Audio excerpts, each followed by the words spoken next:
네, 오늘 창세기 8장은 이 7장에서 시작된 홍수가 어떻게 그쳤는지 그 과정을 묘사하고 있습니다. 먼저 1절 보시면요, 노아와 방주에 함께 있는 모든 들 짐승과 집 짐승을 돌아보실 생각을 하시고 바람을 일으키셔서 물이 빠지게 하셨다고 나옵니다. 여기서 돌아보실 생각을 하신다는 그 표현이 조금 이상한데요. 이 말은 간단하게 기억하신다는 뜻입니다. 창세기에는 하나님께서 기억하신다 이런 표현이 여러 군데 나옵니다. 이것은 단순히 심리적으로 옛날 일을 생각해낸다 이런 뜻보다 더 깊은 의미가 이 속에 담겨 있습니다. 이 기억하다는 히브리어로 자카르라고 하는데요. 이 구약 성경에서는 하나님을 주어로 해서 이 하나님이 기억하신다는 말이 73번 나옵니다. 그런데 하나님이 기억하신다고 할 때 이 자카르 다음에는 전치사가 자주 나오는데 이게 무슨 뜻이냐? 하나님 혼자서 무엇인가 심리적으로 생각해 내신다는 뜻이 아니라 어떤 누군가를 기억하신다 이렇게 주로 사용됩니다. 예를 들면 창세기 19장 29절에서 소돔이 멸망한 다음에 하나님께서는 아브라함을 기억하셨고, 또 30장 22절에서는 라헬을 기억하십니다. 그리고 단순히 심리적인 작용으로 끝나는 것이 아니라 바로 하나님의 특별한 행동으로 이어집니다. 이것은 마치 저희가 6장과 7장에서 하나님께서 무엇인가를 보실 때 특별한 하나님의 행위로 이어졌던 것처럼 하나님께서 기억하신다는 것도 마찬가지입니다. 성경에서 하나님이 우리를 보시거나 우리를 기억하실 때 특별히 그것은 우리를 향한 구원과 사랑의 구체적인 행동으로 이어지고, 오늘 8장에서는 하나님께서 기억하시고 또 그 기억이 바로 홍수 심판이 끝나는 회복과 구원, 그 구원의 행동으로 이어집니다. 여기서 한 가지 주목할 것은 노아와 가족들만 기억하시는 것이 아니라 방주에 있는 그 동물들도 기억하셨다 이렇게 나옵니다. 이것은 창세기에서 발견되는 중요한 특징 중의 하나인데요.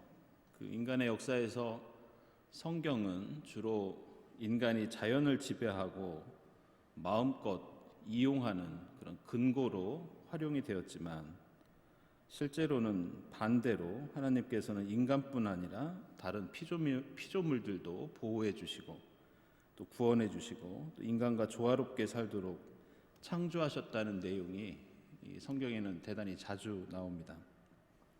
이 문제는 나중에 이 환경과 관련된 본문을 다시 강의할 때 최근의 기후변화 같은 환경 파괴를 또 성경은 어떻게 말씀하고 있고 또 그 대안은 무엇인지 한꺼번에 정리해서 이후에 말씀드리도록 하겠습니다. 오늘 2절은 조금은 생소한 장면이 나오는데요. 그것은 홍수가 그치는 장면을 묘사하면서 땅속의 깊은 샘들과 하늘의 홍수문들이 닫히고 하늘에서 내리는 비도 그쳤다 이렇게 나옵니다. 이 말씀은 홍수가 시작되던 7장 11절과 반대되는 장면입니다. 7장 11절 보시면 홍수가 시작되던 그날에 땅속 깊은 곳에서 큰 샘들이 이제 터지고 하늘에서는 홍수문들이 열렸다 이런 말씀이 나옵니다. 땅속에 있는 깊은 샘은 우리가 이해를 할 수 있는데, 홍수문들이 열리고 닫힌다는 것은 무슨 뜻인가? 이 대목을 이해하기 위해서는 당시 이 고대 중동 사람들이 생각하던 이 세계관과 우주관을 알 필요가 있습니다. 지금 우리는 지구가 둥글다고 생각을 하죠. 우주선을 타고 하늘 높이 날아가면 지구 바깥으로 나가서 우주 공간에 이른다는 것도 우리는 알고 있습니다. 그러나 이 창세기가 기록되던 시대의 사람들은 이 지구와 우주를 지금 우리처럼 생각하지는 않았습니다. 그래서 오늘 나눠드린 자료를 보시면요, 그 자료에 나오는 그림이 바로 당시 이스라엘을 비롯해서 고대 중동 사람들이 생각하던 지구와 우주의 모습입니다. 먼저 아래 땅을 보시면 이 그림에서 10번에 해당하는 그 땅 속에 있는 깊은 곳에 있는 곳이 성경에 나오는 스올입니다. 이 스올이라는 히브리어는 원래 이 구덩이, 깊은 수렁 이런 뜻입니다. 그래서 우리는 성경에서 흔히 음부라고 하죠. 그래서 사람이 죽으면 이 스올로 내려간다고 그렇게 생각했습니다. 우리는 우리가 죽으면 천국 아니면 지옥에 간다고 생각하고 있지만 원래 이 구약 성경에서는 죽은 사람이나 죽은 동물이나 모두 이 스올, 즉 음부로 내려간다고 생각했고, 역시 이 스올도 하나님의 주권 아래에 있는 곳이라고 생각해서 하나님이 이 스올에서 건져주신다는 말씀이 구약 성경에 여러 곳에 등장합니다. 하지만 조심해야 할 것은 착한 일을 하면 천국에 가고 악한 일을 하면 심판을 받아서 음부에 내려가는 게 아니고, 구약 성경은 죽은 자는 모두 이 스올에 전부 내려간다고 그렇게 고백합니다. 그리고 이 스올이 땅속 깊은 곳에 있기 때문에 스올이 나오는 본문들은 대부분 내려간다, 빠진다 이런 표현과 함께 사용이 됩니다. 좀 예를 들어보면요, 창세기 37장 35절에서 요셉이 형들에 의해서 이집트로 팔려갔을 때 야곱이 그 아들 요셉이 죽은 것으로 생각해서 울면서 자신도 요셉이 있는 스올로 내려가겠다고 그렇게 말하는 장면이 나옵니다. 민수기 16장 보면은 여러분 잘 아시는 고라와 다단과 아비람이 그 반역해서 심판받는 장면이 나오는데요, 역시 여기서도 스올로 내려갔다는 말씀이 나옵니다. 하지만 중요한 것은 앞에서 말씀드렸듯이 이 사무엘기상 2장 6절을 보면 주님은 사람을 죽이기도 하시고 살리기도 하시며 스올로 내려가기도 하시고 거기에서 다시 돌아오기도 하신다, 이런 말씀이 한나의 기도에 나옵니다. 따라서 이 스올, 죽음의 영역도 하나님께서 주관하신다는 것이 구약 성경의 관점입니다. 근데 이 스올 바로 위에 보시면 그림 속의 1번이 이제 오늘 홍수 이야기에 나오는 깊은 샘들입니다. 그리고 또 1번을 보시면 하늘 위에도 1번이 있습니다. 그 땅 밑의 샘은 물론 이스라엘 사람들이 우물을 파고 물을 얻으며 살았기 때문에 당연히 땅 밑에 물이 있다고 생각을 했습니다. 근데 중요한 것은 고대 중동 사람들이 생각하던 하늘, 이게 중요합니다. 그 그림의 하늘을 보시면 창공이 비어있는 공간이 아니라 그림 속의 5번처럼 마치 유리 같은 걸로 막혀 있고 그 안에는 2번, 3번, 4번 이런 방 같은 게 있습니다. 주목할 것은 고대 사람들은 하늘이 파랗기 때문에 그 하늘 위에 물이 있다고 생각했습니다. 아무래도 하늘색이 바다나 호수와 색깔이 비슷하고 또 하늘에서 비가 내리기 때문에 그렇게 생각할 수 있습니다. 그리고 그 하늘에는 방이 있어서 눈이나 우박 같은 것은 그 방에서 내려온다고 그렇게 생각했습니다. 그리고 그림의 8번 보시면 이거는 산인데요, 이렇게 물이 가득한 하늘, 그리고 해와 별과 달이 박혀있는 하늘을 떠받치는 것은 바로 이 땅에 높이 솟아있는 산들이 그 하늘을 떠받치고 있다고 그렇게 생각했습니다. 그래서 오늘 8장 2절과 7장 11절에서 하늘의 홍수문이라는 것은 다른 것이 아니라 하늘에 가득 차 있는 물이 문이 열리면서 쏟아져 내리고 땅에서는 땅 밑에 있던 샘이 터져 나와서 홍수가 일어났다, 이런 뜻입니다. 이처럼 성경을 기록한 시대의 사람들은 21세기를 사는 우리와는 이 세상과 우주를 바라보는 시각이 많이 달랐습니다. 그래서 과거 사람들이 어떤 생각을 갖고 있었는지 살펴보는 것이 이 성경을 해석하는 데 매우 중요하다고 하겠습니다. 2절을 보면 그렇게 시작된 홍수가 이제 진정되기 시작합니다. 그런데 그것은 자연 현상에 의해서 홍수가 그치는 것이 아니라 하나님께서 바람을 통해서 물이 줄어들었다, 이렇게 나옵니다. 여기서 바람은 기억하시는 것처럼 창세기 1장 2절에서 그 천지창조를 묘사할 때 하나님의 영이 물 위에 움직이고 계셨다, 이런 말씀 기억하실 겁니다. 근데 여기서 영은 그 히브리어로 루아흐인데 원래 뜻은 바람이라는 뜻입니다. 그리고 하나님의 무엇, 이것은 최상급을 가리키기 때문에 하나님의 영은 가장 강한 바람, 이런 뜻이라고 말씀드렸습니다. 따라서 창세기 1장에서는 가장 강한 바람이 혼돈하고 공허한 세상 속에서 여기저기 흩어져 있는 물 위에 불면서 그 물을 붙잡아 놓는 그 장면이 창세기 1장의 모습입니다.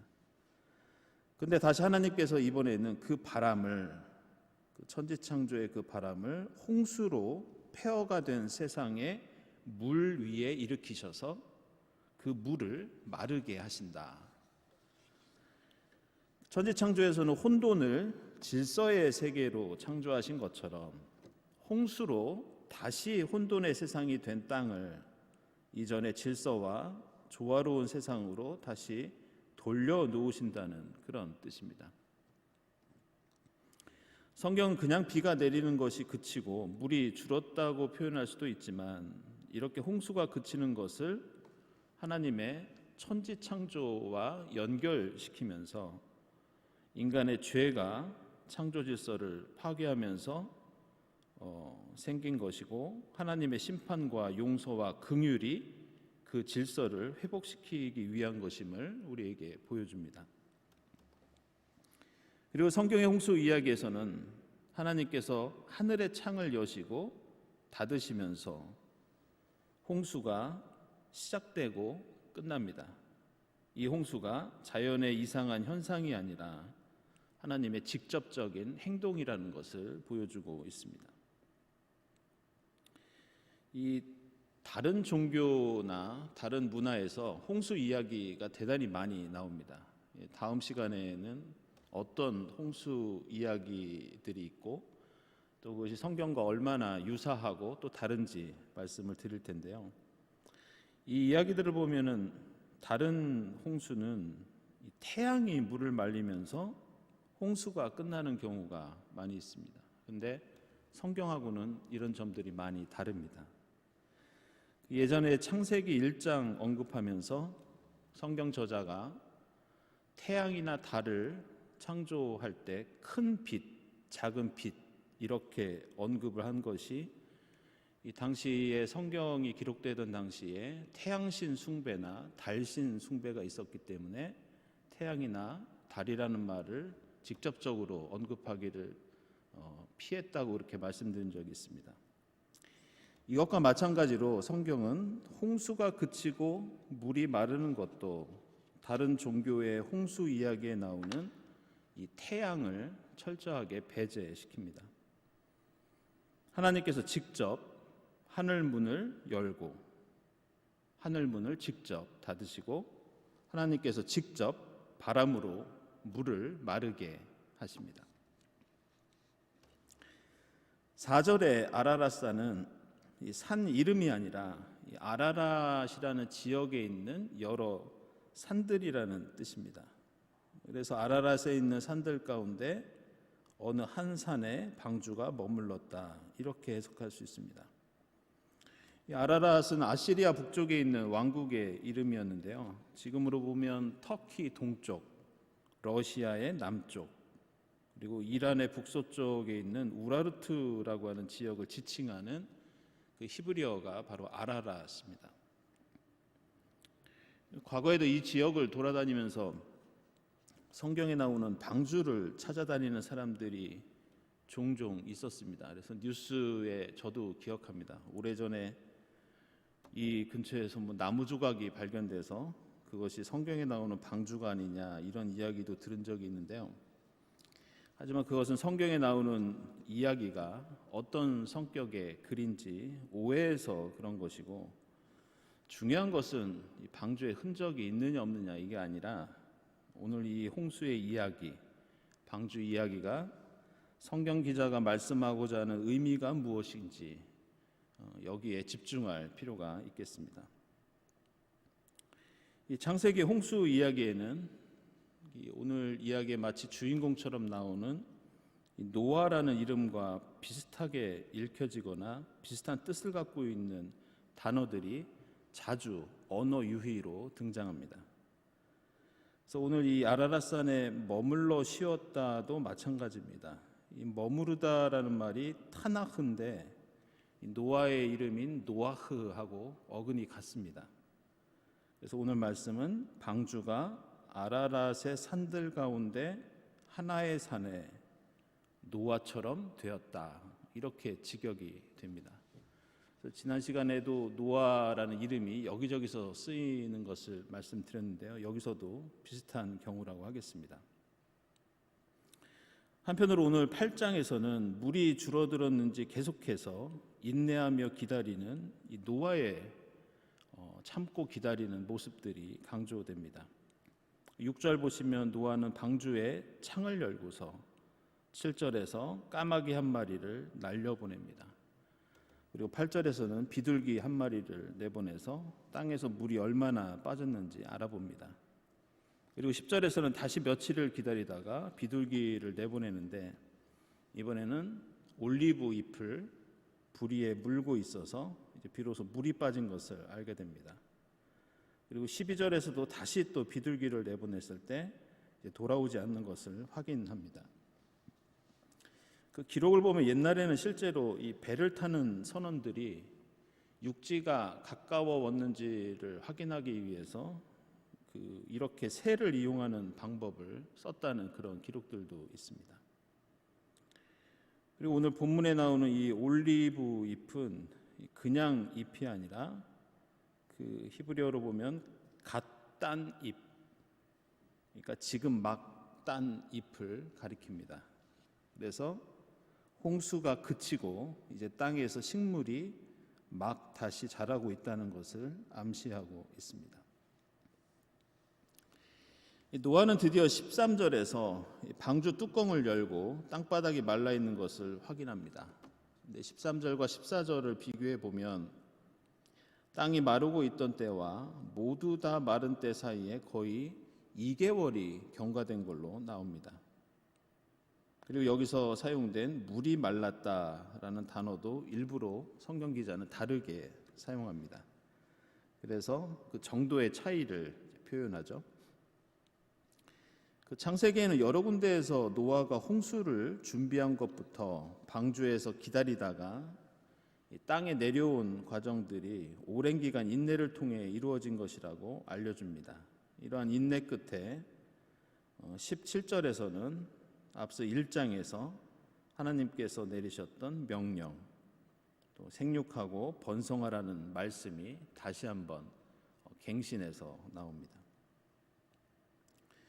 그동안 인간의 불순종과 죄악으로 세상은 생육과 번성이 아닌 미움과 죽음으로 점철되어 왔고, 급기야 홍수 심판으로 대부분의 피조물들이 죽었지만 이제 하나님께서 생육하고 번성하라는 명령을 다시 내리심으로써 창조의 원래 모습과 질서가 회복되고 있다는 것을 암시합니다. 지금까지 몇 번에 걸쳐서 반복해서 말씀드렸던 것처럼 우리가 창세기 강해를 통해서 느낄 수 있는 이 성경의 주요한 특징은 이 창세기 앞부분에 나오는 말씀이나 어떤 사건에 대한 묘사, 또 심지어 어떤 특정 단어에 대한 발음, 소리, 이게 계속해서 앞에서 언급한 내용과 이후의 사건들이 연결되어서 나옵니다. 앞에서 언급한 창세기 1장에 하나님의 바람이 8장에서 홍수의 물을 마르게 하는 것처럼 생육하고 번성하라는 말씀도 1장 22절에서 단 한 번 있었던 하나님의 명령이 아니라 성경 기자는 그 말씀을 우리 독자들로 하여금 계속 생각하게 그렇게 만듭니다.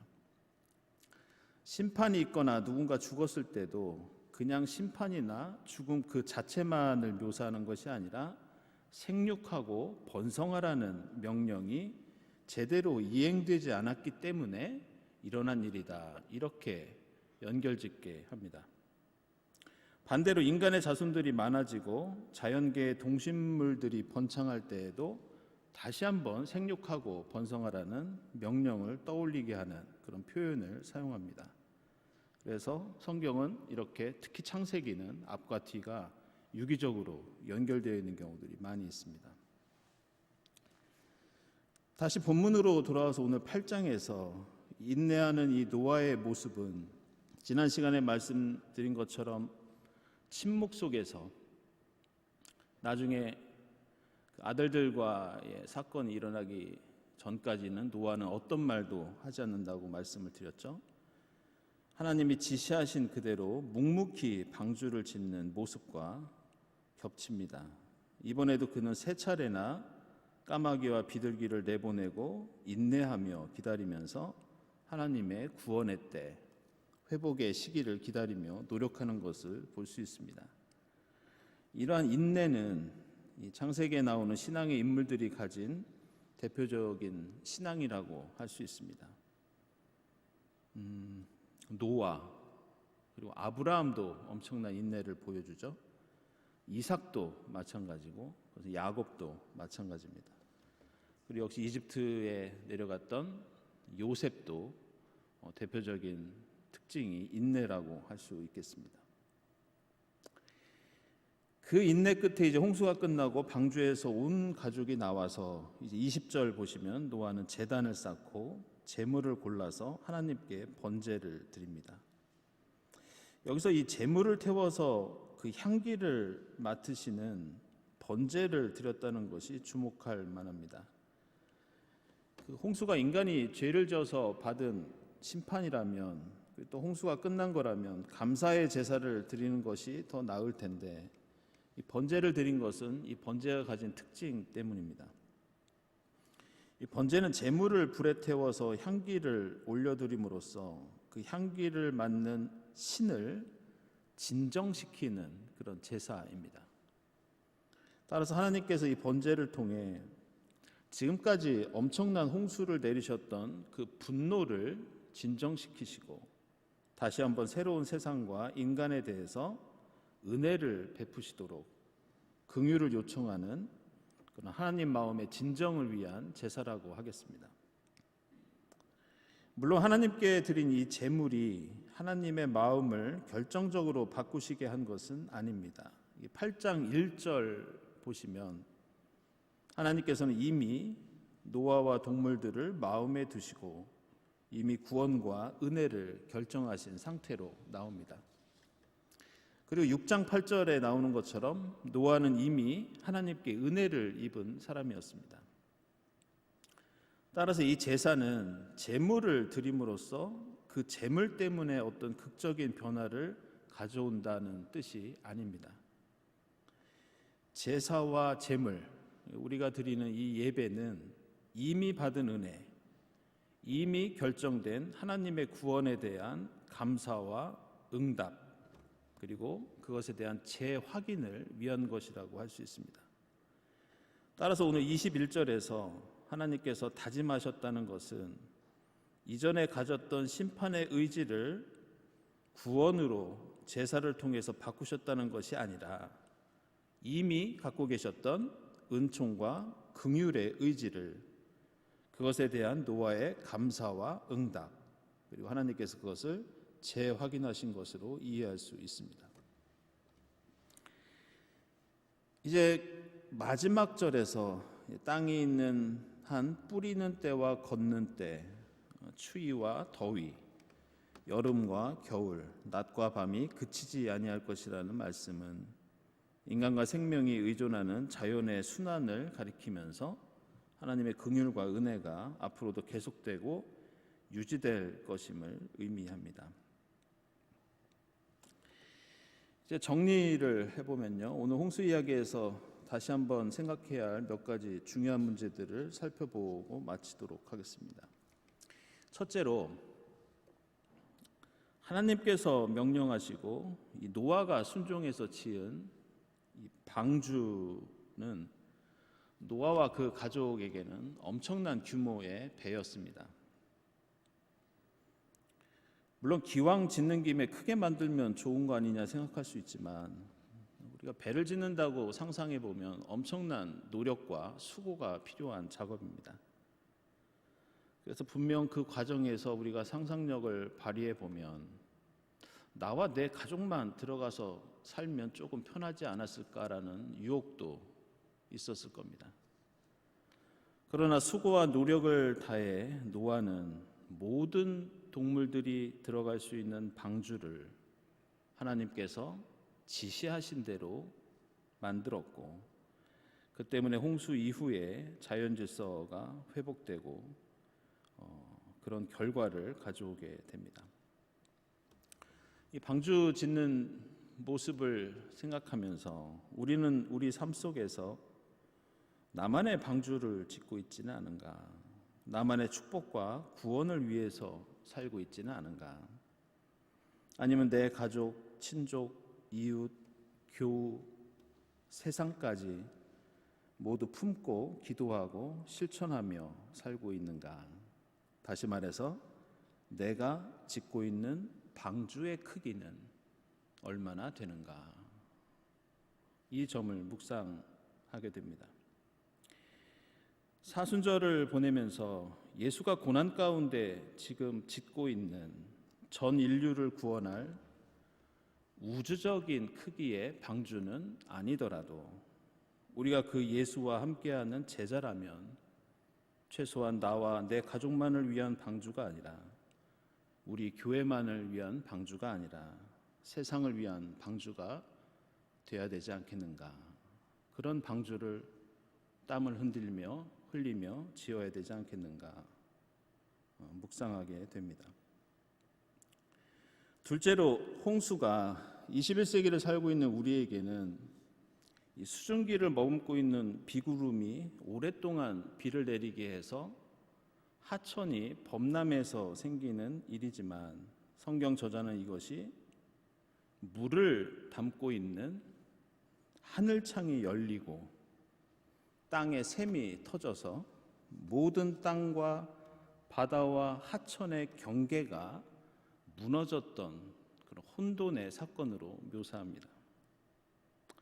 그렇다면 이 홍수는 단순한 자연현상이 아니라 어떤 의미를 갖고 있는가? 창세기 1장과 2장의 천지 창조에서 가장 근원적이고 중요한 과정은 다른 것이 아니라 질서를 통해서 경계를 만드는 일이었습니다. 어지럽게 흩어져 있는 1장의 물들이 하늘의 물과 땅의 물로 나뉘어지고, 또 땅 밑의 물로 나뉘어지고, 온갖 생물들이, 어떤 생물들은 물 속에서, 어떤 생물들은 그 물과 분리되어서 구별된 땅과 궁창에서 자라고 살아가는 게 하나님이 지으신 처음 세상이었고 또 질서였습니다. 이것은 에덴 동산과 인간 사회에 주어진 질서와 경계도 마찬가지였습니다. 그러나 인간은 동산 모든 나무와 선악과 사이에 그어진 경계를 침범했고, 네피림의 이야기에서는 하늘의 아들들과 땅의 딸들 사이의 경계가 무너지면서 하늘의 물과 땅 위의 물과 땅 속의 물의 질서와 경계도 홍수를 통해서 함께 허물어집니다. 그 결과로 온 세상의 물이 무질서와 혼란 가운데 합쳐지고 일렁이면서 모든 것을 파괴하는 홍수의 심판이 일어나게 됩니다. 우리가 코로나 시대를 살면서 엄청난 고통을 겪고 있지만 이 또한 하나님의 창조 질서와 경계를 깨트리면서 일어난 비극이라는 것을 우리는 잘 알고 있습니다. 과학자들에 따르면 우리가 지켜야 할 자연과 야생동물 그리고 인간 사이의 경계가 허물어지면서 이 바이러스가 인간 세상에서 살 곳을 찾아 인간에게 침범하는 일, 그것이 바로 3년째 지속되고 있는 이 코비드-19의 비극이라고 하겠습니다. 이 발전과 진보라는 허울 아래에 자행되고 있는 이 인류 문명의 자연 파괴 그리고 경계 허물기, 이것은 이 코로나 사태가 끝나더라도 계속해서 인류에게 엄청난 비극을 가져올 것이라는 그 경고, 이것이 바로 경계가 무너져서 심판과 죽음이 몰려온 오늘 홍수 심판과 긴밀하게 연결된다고 하겠습니다. 셋째로 지금 노아와 그의 가족들 그리고 동물들이 타고 있는 이 방주라는 것이 어떤 성격을 갖고 있는지 우리가 집중할 필요가 있습니다. 고대 메소포타미아의 홍수 이야기에도 이 방주가 나옵니다. 하지만 거기에는 항해를 위한 장비나 선원이 그 방주에 있었습니다. 그러나 성경의 홍수 이야기에 나오는 방주는 동력도 없고 방향타도 없고 배를 운전하는 선원도 없어서 그저 물결 따라 흔들리며 떠돌 수밖에 없는 그런 성격을 갖고 있습니다. 따라서 이 방주는 전적으로 하나님께 의지할 수밖에 없는, 홍수가 진행되는 동안 인간이 할 수 있는 것은 아무것도 없다는 것을 보여줍니다. 이러한 특징은 홍수가 시작되면서도 마찬가지였습니다. 예를 들어서 7장 16절을 보시면 모든 짐승들이 방주로 들어가고 마지막으로 노아가 들어가니 주님께서 몸소 문을 닫으셨다, 이렇게 나옵니다. 메소포타미아 다른 종교와 지역의 홍수 이야기에서는 영웅적인 인간의 역할이 등장합니다. 길가메시 서사시 같은 이 홍수 이야기에는 이 우투나피슈팀이라는 사람이 영웅처럼 스스로 방주의 문을 자기가 닫습니다. 그러나 창세기는 노아라고 하는 사람의 영웅적인 역할이나 능력을 말씀하기보다 철저히 하나님의 자비와 은총을 강조합니다. 그래서 그 방주의 문을 노아 스스로 닫고 들어간 것이 아니라 야훼께서 손수 닫아주셨다, 이렇게 말씀합니다. 그리고 그 방주는 어떤 동력이나 방향타 없이 철저히 그 운명을 하나님께 맡깁니다. 물 위를 떠도는 아슬아슬한 상황 속에서 하나님의 긍휼과 은혜만을 의지해야 하는 그리스도인과 교회 공동체의 생존 원리를 이 홍수 이야기가, 이 방주가 말씀해주고 있다고 하겠습니다. 넷째로 오늘 8장 21절 보시면 사람이 악하다고 하여서 땅을 저주하지 않겠다는 말씀이 나오고요. 그리고 사람은 어릴 때부터 그 마음의 생각이 악하기 때문이다, 이런 말씀이 나옵니다. 여기서 중요한 것은 인간은 홍수 심판 같은 엄청난 재앙과 심판을 경험해도 그 본성이 달라지지 않는다는 겁니다. 그리고 그것은 아이러니컬하게도 하나님의 본성도 마찬가지입니다. 인간의 불순종과 죄악과 상관없이 하나님은 구원과 사랑과 은혜의 하나님이라는 것이 창세기에서 계속해서 나오는 핵심 내용입니다. 그렇다면 인간의 악한 본성이 변하지 않는다면 우리는 어떻게 이 땅을, 그 본성을 가지고 살아가야 하는가? 오늘 본문을 보면 그런 악한 본성에도 불구하고 그 무서운 심판을 겪었음에도 변하지 않는 그 본성에도 불구하고 하나님의 구원과 은혜의 의지가 발현되는 그 때와 장소는 바로 제단을 쌓는 곳, 예배를 드리는 그 시간, 이렇게 말씀합니다.